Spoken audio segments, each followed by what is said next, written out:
പാഠം 525. നനച്ചിരിക്കാതെ ഒരു അതിഥി.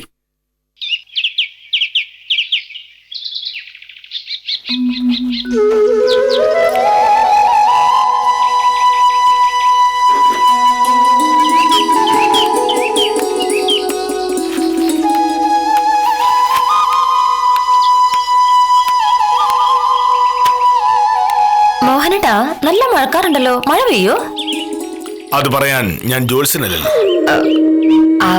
മാധവൻകുട്ടി പറഞ്ഞ കാര്യം എന്തായി? എന്നോട് ഇന്നലെ ചോദിച്ചു. ഏത് കാര്യം? മാധവൻകുട്ടി മോഹനേട്ടനോട് കുറച്ച് പൈസ ചോദിച്ചില്ലേ, അതിന്റെ കാര്യം. പൈസ കൊടുക്കില്ല എന്ന് ഞാൻ അപ്പൊ തന്നെ പറഞ്ഞാണല്ലോ. എന്താ മോഹനേട്ടാ ഇത്? ഒരാൾക്കൊരു അത്യാവശ്യം വരുമ്പോ ഒന്ന് സഹായിച്ചാൽ എന്താ? 2 ആഴ്ചക്കുള്ളിൽ പൈസ തിരിച്ചു തരാമെന്ന് മാധവൻകുട്ടി പറഞ്ഞില്ലേ? ഭാമേ, ഞാൻ ഒരാൾക്കും പണം കടം കൊടുക്കാറില്ല. ആവശ്യമില്ലാതെ പണത്തിന്റെ ഇടപാടുകൾ നടത്തി എന്തിനാണ് ഉള്ള സൗഹൃദങ്ങൾ നമ്മൾ നശിപ്പിക്കുന്നത്?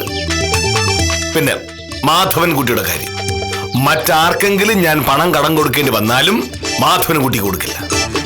പണ്ട് കൈവശ അവകാശ സർട്ടിഫിക്കറ്റ് കൊടുക്കാത്തതിന്റെ പേരിൽ ഞാൻ കൈക്കൂലിക്കാരനാണെന്ന് പറഞ്ഞുകൊണ്ട് നടന്നവനാണവൻ.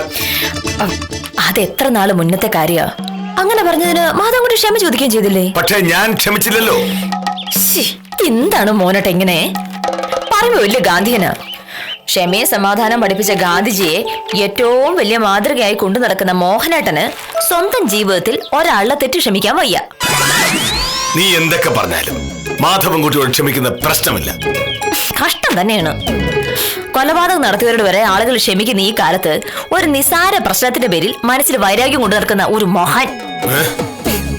ശ്രീബുദ്ധനും ഗാന്ധിജി ജനിച്ച നാടാണ്.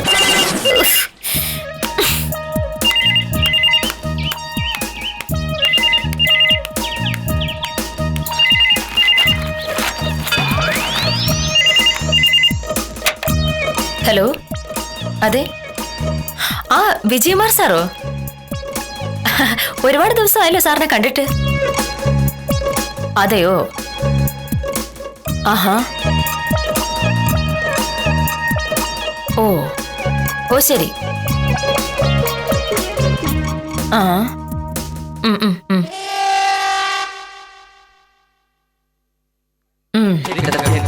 അതിനെന്താ സാർ, വന്ന് കാണാൻ പറ. എന്തായാലും സാറിന്റെ ഭാഗത്തുനിന്ന് ഇങ്ങനൊരു സഹായം ഞാൻ പ്രതീക്ഷിച്ചതേ ഇല്ല.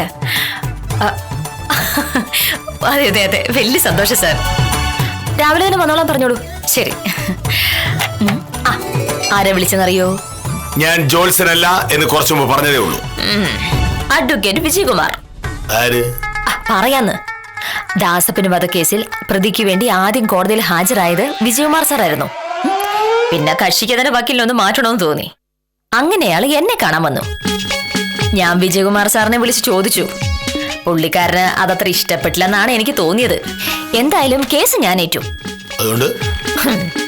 മാധവൻകുട്ടിയോട് 1.5 വർഷം പഴക്കമുള്ള വൈരാഗ്യം മനസ്സിൽ കൊണ്ടു നടക്കുന്ന മോഹനേട്ടൻ വിജയകുമാർ സാറിനെ ഒന്ന് കണ്ട് പഠിക്കണം. വിജയകുമാർ സാറിന്റെ കേസ് സാറിനെ മാറ്റി ഞാൻ വാദിച്ചിട്ടും ആ ദേഷ്യം ഒട്ടും കാണിക്കാതെ സാറായിട്ട് തന്നെ എനിക്ക് അടുത്ത കേസ് പിടിച്ചു തന്നിരിക്കുക. മനസ്സിലായില്ല. വിജയകുമാർ സാർ കുറച്ച് നാളായിട്ട് ഹൈക്കോടതിയിലെ കേസുകളുടെ തിരക്കിലാ. ഇവിടെയുള്ളത് 1-2 ജൂനിയർ വക്കീലുമാരും. അവരൊന്നും അത്ര സാമർത്ഥ്യമുള്ള ആളുകളല്ല. വിജയകുമാർ സാറിന് ഒരു വമ്പൻ കക്ഷിയുണ്ട്, വിനയ് ചന്ദ്രൻ. വലിയ ബിസിനസ്സുകാരനാ. അയാളുടെ ഒരു കേസ് ഇവിടുത്തെ കോടതി വന്നപ്പോ അയാള് വിജയകുമാർ സാറിനെ വിളിച്ചു. സാറ് ഹൈക്കോടതിയിലെ കേസിന്റെ തിരക്കിലും ജൂനിയർ വക്കീലുമാരെ കേസ് ഏൽപ്പിക്കാൻ വിജയകുമാർ സാറിന് അത്ര താല്പര്യവുമില്ല. കേസെങ്ങാനും തോറ്റിട്ടുണ്ടെങ്കിൽ വിനയചന്ദ്രൻ എന്ന 1ാം നമ്പർ കക്ഷി കൈവിട്ടു പോവില്ലേ? അതുകൊണ്ട് വിനയചന്ദ്രന്റെ കേസ് വാദിക്കാമോ എന്ന് ചോദിക്കാനാണ് എന്നെ വിളിച്ചത്. ഞാൻ സമ്മതിച്ചു. വിനയചന്ദ്രനെ 1/2 മണിക്കൂറുകൾ ഇങ്ങോട്ട് പറഞ്ഞുവിടാന്നാ പറഞ്ഞിരിക്കുന്നത്. പിന്നെ ഇങ്ങോട്ടാ? ഞാൻ വിജയകുമാർ സാറിനോട് പറഞ്ഞു, സാറിന്റെ ഭാഗത്തുനിന്ന് ഇങ്ങനെ ഒരു സഹായം ഞാൻ പ്രതീക്ഷിച്ചതേ ഇല്ല എന്ന്. അപ്പോ സാർ എന്നോട് പറഞ്ഞെന്താണെന്നറിയോ? ഞാൻ അല്പം മുന്നേ മോഹനോടോട് പറഞ്ഞ അതേ വാചകം തന്നെ. ശ്രീബുദ്ധനും ഗാന്ധിജി ജനിച്ച നാടാണിത്, ക്ഷമിക്കാനും സഹിക്കാനും നമ്മൾ പഠിക്കണ്ടേ എന്ന്. ബുദ്ധിയുള്ളവർ ഒരുപോലെ ചിന്തിക്കുന്നുവെന്ന് മനസ്സിലായോ?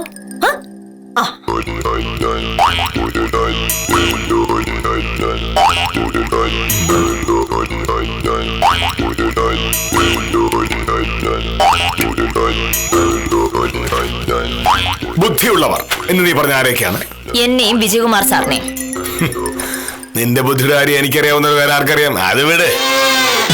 ഈ വിജയകുമാർ എന്ന വക്കീലിന് കേസ് വാദിച്ച് ജയിക്കാനുള്ള ബുദ്ധി ഇല്ലാത്തത് കൊണ്ടാണല്ലോ നിന്നെ ആ കേസ് ഏൽപ്പിച്ചത്. ഈ കേസ് നിന്നെ ഏൽപ്പിച്ചപ്പോ തന്നെ ഉറപ്പിക്കാം അയാൾക്ക് ഒട്ടും ബുദ്ധിയില്ലെന്ന്. അത്രയ്ക്ക് ബുദ്ധിയില്ലാത്തൊരു വക്കീലായിരുന്നെങ്കിൽ വിനയചന്ദ്രൻ എന്ന് എണ്ണം പറഞ്ഞ ബിസിനസ്സുകാരൻ വിജയകുമാർ സാറിനെ കേസ് ഏൽപ്പിക്കില്ലായിരുന്നല്ലോ.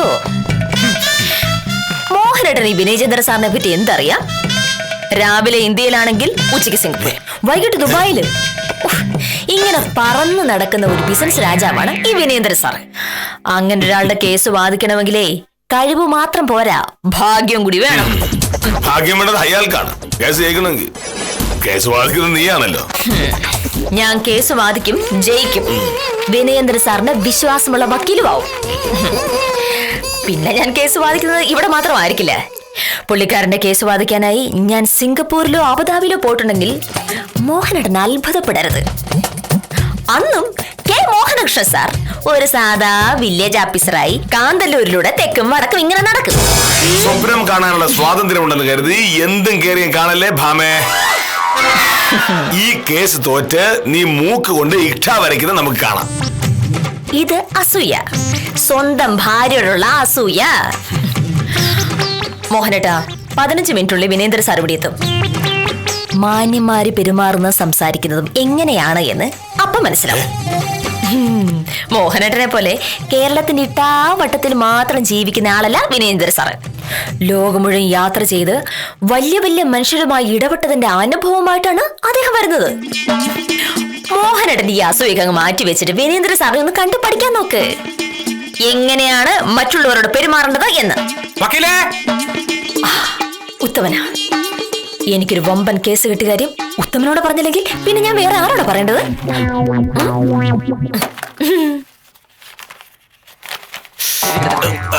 നമസ്കാരം വക്കീലേ. ഭയങ്കര മഴ ഏട്ടാ, നന്നായിട്ട് നനഞ്ഞു. എന്താണ് രാവിലെ അത് ഈ മഴ നനഞ്ഞിട്ട്? പിന്നെ ആ കേശവൻകുട്ടിയുടെ കേസിന്റെ കാര്യം ചോദിക്കാനാണ് വന്നത്. ഇന്നിപ്പോ ഒന്നിന് സമയമെടുത്തുമാ. ഒരു വമ്പൻ സ്രാവ് എന്റെ ചൂണ്ടയിൽ കൊത്തിയിരിക്കുകയല്ലേ. അത് സ്രാവല്ലല്ലോ, തിമിങ്ങലല്ലേ, നല്ല നീല തിമിങ്ങലം. ഞാൻ പറഞ്ഞത് മോഹനകൃഷ്ണ സാറിനെ പറ്റിയല്ല, ഒരു ബിസിനസ് രാജാവായ പി വിനയചന്ദ്രൻ. അയാളുടെ കേസ് ഏൽപ്പിക്കാനായി ഇങ്ങോട്ട് വരുന്നു. സംഭവം അറിഞ്ഞപ്പോ സാറിന് മുടിഞ്ഞ അസൂയ. മഴ ഒന്ന് ചെറുതായിട്ട്. അല്ലെങ്കിലും എനിക്കൊരു നല്ല കാലം വരുന്ന കണ്ടിട്ടുണ്ടെങ്കിൽ സാറിന് അത് സഹിക്കില്ലല്ലോ. വരുന്നത് നല്ല കാലമാണോ എന്ന് വന്നാലല്ലേ അറിയൂ. അത് നമുക്ക് കാണാം. ഉത്തമ, വിനേന്ദ്ര സാറിന് സിംഗപ്പൂരും ദുബായിലും ഒക്കെ ഒരുപാട് ബിസിനസ്സുകളുണ്ട്. പുള്ളിക്കാരന്റെ ലീഗൽ അഡ്വൈസർ ആയി കഴിഞ്ഞിട്ടുണ്ടെങ്കിൽ 10 പൈസ മുടക്കാതെ എനിക്ക് ആ നാടകം കറങ്ങാലോ. ഈ കേസിനെ പറ്റി കേട്ടപ്പോൾ സത്യത്തിൽ എനിക്ക് സന്തോഷം തോന്നിയ ഒരേ ഒരു കാര്യവും അതാണ്. നീ വിനയചന്ദ്രന്റെ വക്കീലായി സിംഗപ്പൂരിലോ ദുബായിലോ ഒക്കെ പോയാൽ അത്രയും കാലം എനിക്കിവിടെ മനസ്സമാധാനമായിട്ട് കഴിയാലോ.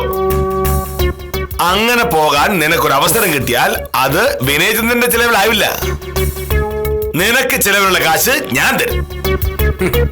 മനസ്സമാധാനത്തിന് വേണ്ടി എത്ര കാശ് മുടക്കാനും കെ മോഹൻകൃഷ്ണ തയ്യാറാണ്. ഇതൊക്കെ വെറുതെ പറയാൻ കൊള്ളുന്നേ ഉള്ളൂ. ഞാൻ ഇവിടെ പോയി കഴിഞ്ഞിട്ടുണ്ടെങ്കിൽ വില്ലേജ് ഓഫീസറുടെ അവസ്ഥ എന്താണെന്ന് ഞാൻ പറയേണ്ടതില്ലല്ലോ. എന്താവാൻ? നിന്നെ കല്യാണം കഴിക്കുന്നതിന് മുമ്പും ഞാൻ കുറെ കാലം ജീവിച്ചതാണല്ലോ. ആമേ, സത്യത്തിൽ നീ കൂടെ ഇല്ലെങ്കിലും എനിക്ക് ഒരു കുഴപ്പം വരാൻ പോകുന്നില്ല. പക്ഷെ ഞാൻ കൂടെ ഇല്ലെങ്കിൽ നിന്റെ അവസ്ഥ എന്താവും? എനിക്ക് ഒരു ചുക്കും വരാനില്ല. എനിക്ക് ഇവളെ കൊണ്ടാണോ ഇവൾക്ക് എന്നെ കൊണ്ടാണോ ആവശ്യം? അല്ല, അതിപ്പോ അങ്ങനെ പറയാണെന്നുണ്ടെങ്കിൽ മോഹനേട്ടൻ എന്നെ കൊണ്ടാണോ എനിക്ക് മോഹനേട്ടനെ കൊണ്ടാണോ ആവശ്യം? അല്ല, അതിപ്പോ അങ്ങനെ മറുപടി പറഞ്ഞിരുത്തോ പോയാൽ മതി.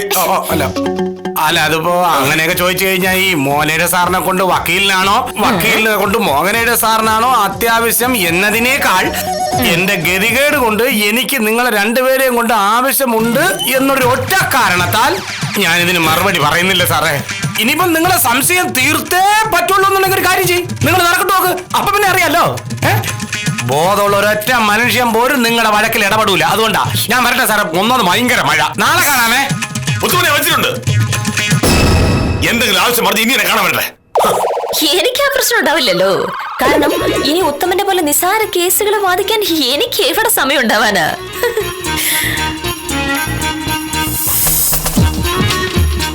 മലർപ്പൊടിക്കാരന്റെ സ്വപ്നം എന്നൊരു പ്രയോഗമുണ്ട് മലയാളത്തിൽ. നീ കേട്ടിട്ടുണ്ടോ എന്തോ? ഇത് മലർപ്പൊടിക്കാരന്റെ സ്വപ്നം അല്ല മോഹനേട്ടാ. കേരളത്തിലെ അറിയപ്പെടുന്ന ഒരു ബിസിനസ്സുകാരനാണ് ഇങ്ങോട്ട് വരുന്നത്. ഞാൻ ഇങ്ങനെ ഒരാളെ പറ്റി കേട്ടിട്ടില്ല. മോഹനേട്ടൻ അല്ലെങ്കിൽ തന്നെ ആരെ പറ്റിയാ കേട്ടിട്ടുള്ളത്? എന്തായാലും വിനേന്ദ്ര സാർ ഇപ്പൊ വരും. അപ്പൊ അറിയാലോ എന്റെ സ്വപ്നം മലർപ്പൊടിക്കാരന്റെ സ്വപ്നമാണോ അല്ലയോ എന്ന്. സാറിന്റെ പ്രശ്നം എനിക്ക് മനസ്സിലായി. ഉത്തമന്റെ മുന്നിൽ വെച്ച് വലിയ പ്രസംഗമൊക്കെ നടത്തിയെങ്കിലും ഞാൻ ഇവിടുന്ന് പോയി കഴിയുമ്പോ മോഹനേട്ടന്റെ കാര്യം കട്ടപ്പോയാവുന്നുള്ള കാര്യം മോഹനേട്ടൻ തന്നെ അറിയാലോ. അതുകൊണ്ട് എന്തെങ്കിലുമൊക്കെ ഇങ്ങനെ പറഞ്ഞ് എന്നെ അങ്ങ് പിന്തിരിപ്പിക്കണം. അത് നടക്കൂല. അയ്യോ, കാർ വന്നു. വിനേന്ദ്ര സാർ എത്ര പെട്ടെന്ന് എത്തിയോ? അയ്യോ,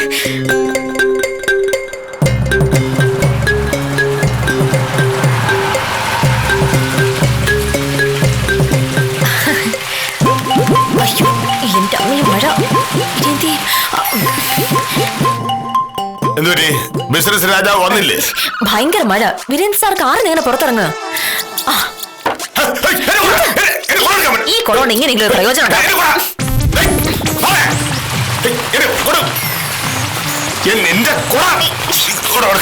കുട ഞാനിപ്പോ തരാന്ന്. വിനീന്ദ്ര സാർ ഇറങ്ങുമ്പോ മഴ നനയാതെ ഒരു കുടയെങ്കിലും കൊടുക്കണ്ടേ? മോനോട് ചുമ്മാ ഇരിക്കണ്ടോ? വിനീന്ദ്ര സാർ കാറിനകത്തുണ്ടേ. മോനോട് കുട കൊണ്ടേ വിനേന്ദ്ര സാർ മോനോട് ഇത് മര്യാദകളാണേ. എന്റെ മര്യാദ ഇതാണ്.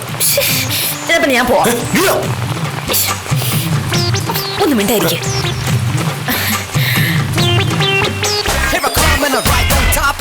The world is red, white, damn, and who am I? A brand new man, and I'm on my own, and I can't stand it.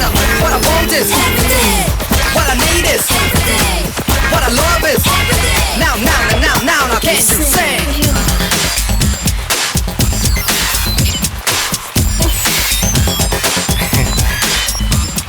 ഇതെന്താ ഇങ്ങനെ?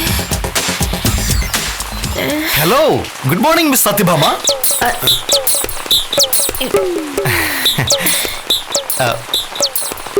കുടയും പിടിച്ച് ഇങ്ങനെ നിന്നാലോ? ഞാൻ നനയില്ലേ? വരും. Hi, good morning. സത്യഭാമ വരൂ.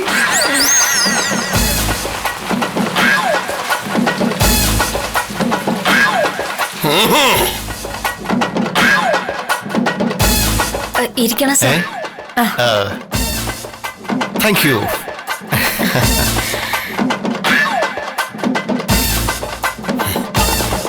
ഇത് സത്യഭാമയുടെ സ്വന്തം വീടാണോ? അല്ല സാർ, ഞങ്ങള് വാടകയ്ക്ക് താമസിക്കുക. എന്ത് പറ്റി? സ്വന്തം വീട് വാങ്ങാൻ പൈസ ഇല്ലേ?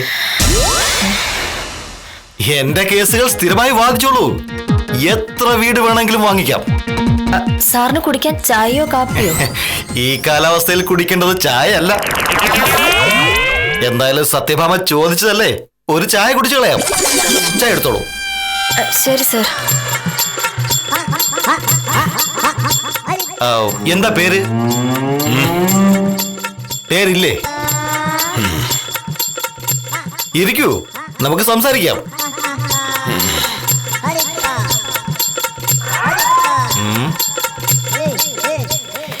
എന്റെ ഈശ്വര, ഈ കുരിശനാണ് വിജയകുമാർ സാറിനോട് പറഞ്ഞു വെച്ചിരിക്കുന്നത്. ഇന്ന് മോഹൻ എന്നെ തട്ടിയത് തന്നെ. എന്നാ അതിന്റെ ഉദ്ദേശം? ആ വന്നിരിക്കുന്ന വായി നോക്കി വേണ്ടിയാണോ ചായ എടുക്കുന്നത്? വീട്ടിൽ കയറി വന്നു പോയില്ലേ മോഹനട്ട, ഇനി എങ്ങനെ മര്യാദയോട് കാണിക്കുക? 5 മിനിറ്റിനുള്ളിൽ അവൻ ഇവിടുന്ന് പറഞ്ഞു വിട്ടില്ലെങ്കിൽ ഞാൻ അവന്റെ കാരണം കൂടെ അടിച്ചു പിടിക്കും. മോഹനട്ട ആദ്യം പോയി തലയൊക്കെ തോർത്ത് നനഞ്ഞിട്ടുണ്ടോ പനി പിടിക്കും. പനിയാണെങ്കിൽ സമാധാനമുണ്ട്, പക്ഷെ അവിടെ ഇരിക്കുന്നതിന്റെ മുഖം ഒന്നുകൂടെ കണ്ടാൽ എനിക്ക് ക്യാൻസർ വരും. ക്യാൻസർ. മോഹനട്ട തർക്കം വഴക്കൊക്കെ അയാൾ പോയി കഴിഞ്ഞിട്ടാവാം. ഇപ്പൊ പോയി തല തോർത്ത്. നല്ല കുട്ടിയല്ലേ, ചെല്ല് പ്ലീസ് പ്ലീസ് ചെല്ല്.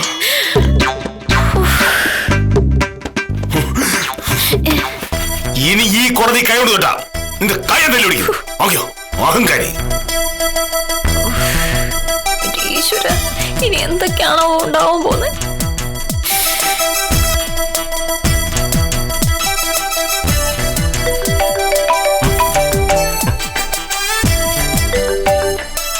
ഹലോ, അതെ അതെ, വിനയനാണ്. ഞാനിപ്പോ ഒരു മീറ്റിംഗിലാണ്. കുറച്ച് കഴിഞ്ഞ് ഫ്രീ ആവും. അതെ അതെ, എന്റെ അഡ്വക്കേറ്റിനെ ഒന്ന് കാണാൻ വന്നതാ. അഡ്വക്കേറ്റ് സത്യഭാമ. ഞാൻ വിചാരിച്ച പോലെ അല്ല, അവൾ ആളെ തീരെ ചെറുപ്പമാ, കണ്ടാ സുന്ദരി. സത്യം പറയാലോ, ഇങ്ങനെയുള്ള സ്ത്രീകളെ കണ്ടാൽ ഞാൻ പ്രേമിക്കും. പിന്നെ എന്നെ കുറ്റം പറയരുത്. ഞാൻ തിരിച്ചു വിളിക്കാം. ആഹാ, ഇത്ര പെട്ടെന്ന് ചായ എടുത്തോ?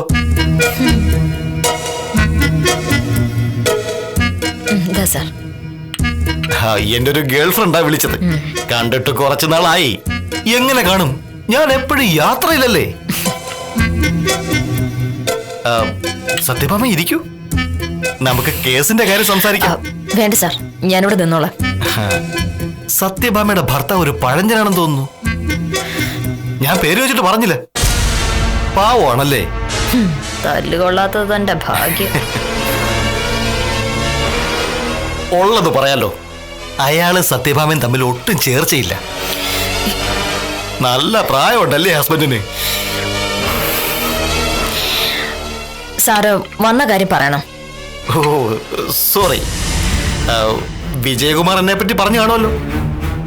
കഴിഞ്ഞ കുറച്ചു കാലമായി എന്റെ കേസുകളൊക്കെ വാദിക്കുന്നത് വിജയകുമാറാ. കേസ് എന്ന് പറഞ്ഞാ പ്രധാനമായിട്ടും ബിസിനസ്സുമായി ബന്ധപ്പെട്ട സാമ്പത്തിക പ്രശ്നങ്ങളാ. പിന്നെ സാമ്പത്തിക പ്രശ്നങ്ങളുമായി ബന്ധപ്പെട്ട അടിപിടി, തട്ടിക്കൊണ്ടുപോകൽ, കാലുതല്ലി ഓടിക്കൽ, കോട്ടേഷൻ, അത്തരം പ്രശ്നങ്ങൾ. കഴിഞ്ഞ ആഴ്ച ഒരു കേസുണ്ടായി. സ്ത്രീ വിഷയമായി ബന്ധപ്പെട്ട ഒരു കേസാ. എന്റെ പഴയ ഒരു ഗേൾ ഫ്രണ്ട്. ഞാൻ അവളെ വിവാഹം കഴിക്കാമെന്ന് പറഞ്ഞ് വഞ്ചിച്ചു എന്ന് പറഞ്ഞ് കേസ് കൊടുത്തു കളഞ്ഞു. വിവാഹം കഴിക്കാന്ന് ചിലപ്പോ ഞാൻ പറഞ്ഞു കാണും. പക്ഷെ അങ്ങനെ പറയുന്നവരൊക്കെ വിവാഹം കഴിക്കാൻ നമുക്ക് പറ്റുമോ? പറ്റില്ല. ഈ പറഞ്ഞ കൊച്ചിന് ഞാൻ ഒരുപാട് കാശ് കൊടുത്തതാ. പക്ഷെ അവൾക്ക് അത് പോരാ, കല്യാണം തന്നെ വേണം. കല്യാണം കഴിച്ചില്ലെങ്കിൽ കോടതി കയറ്റുമെന്ന് പറഞ്ഞു. അപ്പൊ ഞാൻ പറഞ്ഞു, എന്നാ പിന്നെ കേസ് അങ്ങ് നടക്കട്ടെ എന്ന്. ഇതുവരെ കേസ് കൊടുത്തിട്ടില്ല. പക്ഷെ കേസ് കൊടുക്കാൻ സാധ്യത ഉണ്ടെന്ന് അറിഞ്ഞിട്ടാണ് ഞാൻ അഡ്വക്കേറ്റ് വിജയകുമാറിനെ കണ്ടത്. അപ്പൊ പുള്ളിക്കാരൻ പറഞ്ഞു, മേലിൽ ഇത്തരം നാണം കെട്ട കേസുമായി എന്റെ അടുത്ത് വരരുതെന്ന്. അഡ്വക്കേറ്റ് വിജയകുമാറാ സത്യഭാമയുടെ നമ്പർ തന്നത്. ഈ കേസ് വാദിക്കാൻ സത്യഭാമയാ നല്ലതെന്ന് പറഞ്ഞു.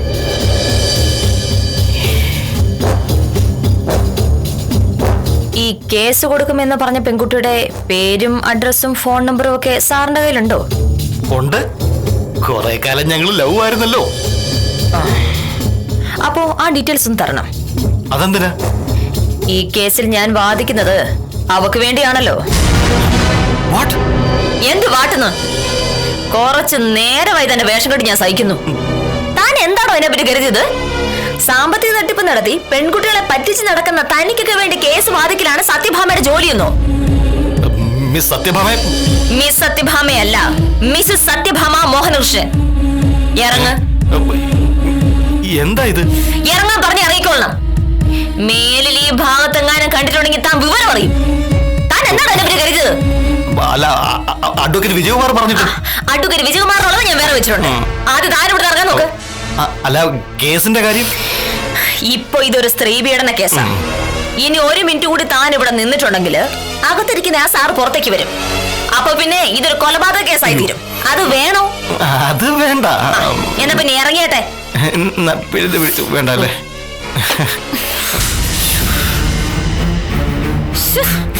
ഒരു കേസുമായിട്ട് വന്നിരിക്കുന്നു.